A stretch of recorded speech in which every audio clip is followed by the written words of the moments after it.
प्राथमिक शाळा रोहनाची विद्यार्थिनी. माझं नाव वैष्णवी सहदेव पंडित. मी इयत्ता 10वी मध्ये शिकते. मी तयार केलेल्या प्रयोगाचे नाव आहे न्यूक्लिअर पॉवर प्लांट म्हणजेच अणुऊर्जा प्रकल्प. अणुऊर्जापासून ऊर्जेची निर्मिती कशी होते ते आपल्याला या प्रकल्पापासून कळते.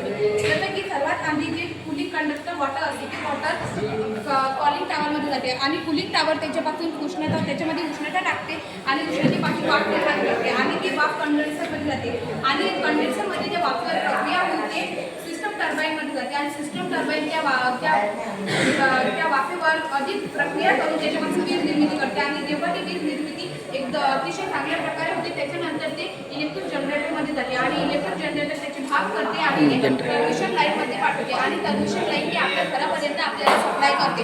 तर अद्याप आपल्या भारतामध्ये एकूण 7च अणुऊर्जा प्रकल्प आहेत आणि आपल्या महाराष्ट्रातील अणुऊर्जा प्रकल्प म्हणजे तारापूर अणुऊर्जा प्रकल्प.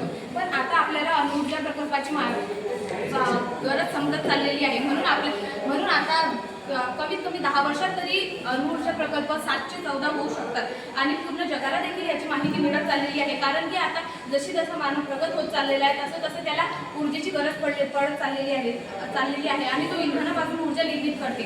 पण जशी ऊर्जेची जास्त गरज भासते तशी इंधनाची कमतरता सुद्धा होते. तर इंधनाची कमतरता झाल्यामुळे अद्याप तरी इंधन आपल्याजवळ आहे पण थोड्या वर्षानंतर इंधन संपून जाईल. तर आपण या अणुऊर्जा प्रकल्पात जे अणूपासून युरेनियमपासून आपण ती ऊर्जा निर्माण करू शकतो म्हणजे आपण ती इंधन आपल्याजवळ सेव ठेवू शकतो आणि जेव्हा आपण 5000 टन कोळसा वापरतो आणि त्याच्यापासून जेवढी अणुऊर्जा निर्माण करतो तेवढीच अणुऊर्जा युरेनियम फक्त 1 किलो युरेनियमने करते. त्याच्यामुळे अणुऊर्जा प्रकल्प हा ऊर्जा निर्माण करण्यासाठी खूप चांगला प्रकल्प आहे आणि हा भारताचा 5वा सर्वात मोठा ऊर्जा प्रकल्प आहे.